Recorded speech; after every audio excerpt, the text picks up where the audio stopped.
Hello everyone, I am Black Magician.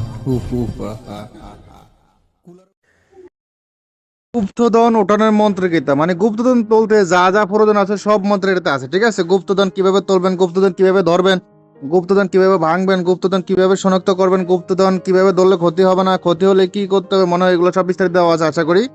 মানে এ to Z সবই আছে, কি কি করতে হবে, গুপ্তধন তুলতে হবে কেমনে, কি করতে হবে সব। তো যে কি কি মন্ত্র আছে আমি দেখানোর চেষ্টা করতেছি আপনাদেরকে। দেখেন, গুপ্তধন দেখার চালান মন্ত্র, মন্ত্র হলো ওম 10 মাস 10 দিন উদয় রাখিলা বীর্য বসিল জলে, বাঁচতে বাঁচতে উঠিল বালুচরে, উঠিল শিব নাঙ্গলে সীসা চালান খুর চালান, এই আর কি মন্ত্র, ঠিক আছে।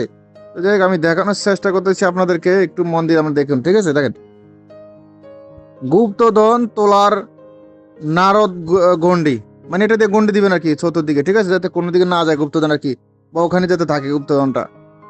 গুপ্তধন বাসার মন্ত্র, মানে গুপ্তধন বেশি উঠবে আর কি, ঠিক আছে। তারপর চলেন আর কি আছে দেখাই। দেখেন, গুপ্তধন খোঁড়ার মন্ত্র, মানে আপনি যখন জানছেন যে এখানে গুপ্তধন আছে, কাছাকাছি চলে এসে মাটি খুঁড়লেও পাবেন আশা করি। দেখেন, মন্ত্র মাটি খুঁড়ে মন্ত্র পড়বেন, ওই থালা ভিতরে গুপ্তধন উঠে যাবে। গুপ্তধন খোঁড়ার মন্ত্র। তারপর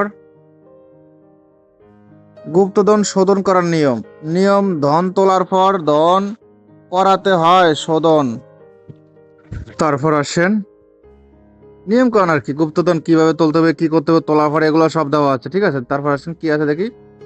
শোধন করার নিয়ম, দ্বিতীয় নিয়ম, নিয়ম হলো 1 কেজি 250 গ্রাম কাঁচা দুধ, গঙ্গা জল, ঘি, মধু একত্রে একটা ডাবের জলে বিস্তারিত দেওয়া আছে। দেখেন, গুপ্তধন তোলা দেহ গন্ডি, মানে আপনার শরীর গন্ডি দেওয়া লাগবেন, ঠিক আছে, নাহলে ক্ষতি হইবে আর কি।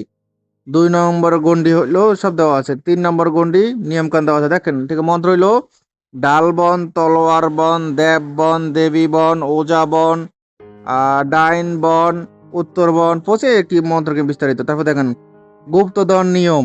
তারপর আর আর কি আছে দেখি।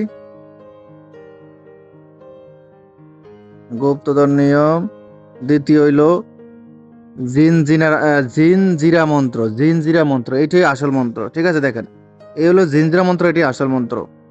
তারপর আসেন ধন তোলার বান মন্ত্র। তারপর আসেন গুপ্তধন তোলার সামগ্রী কি কি লাগবে আর কি, নিয়ম কারণ। তারপর আসেন 1 হনুমানের জন্ডিরা জাল মন্ত্র, জঞ্জিরা জাল মন্ত্র হনুমানের। তারপর আসেন 2 হনুমানের জঞ্জিরা জাল মন্ত্র।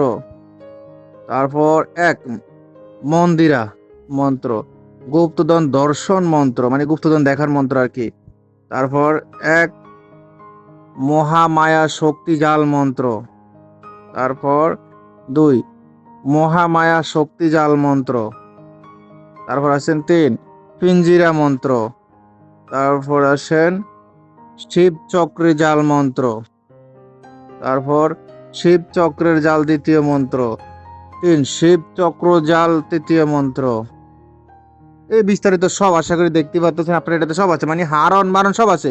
গুপ্তধন উঠানায় কি করতে হবে, উঠানোর পর কি করতে হবে, কেমনি কি A to Z সব। যাদের এই ভিডিওটা প্রয়োজন হবে শুধু ইমো হোয়াটসঅ্যাপ নাম্বারে মেসেজ করবেন। এটা সাধারণ মানুষে নেবেন না, সাধারণ মানুষে নিলে ক্ষতি হবে। এটা হলো যারা যোগ্য কবিরাজ, পুরন কবিরাজ, এটা তারাই নেবেন, ঠিক আছে। সাধারণ মানুষের কাছে এটা বিক্রি করা হবে না, এটা বিক্রি করা হবে যারা সাহসী যোগ্য কবিরাজ, বয়স্ক কবিরাজ তাদের কাছে, ঠিক আছে। কারণ এটা সাধারণ মানুষের নিয়ে ক্ষতি হবে, গুপ্তধন সাধারণ কিছু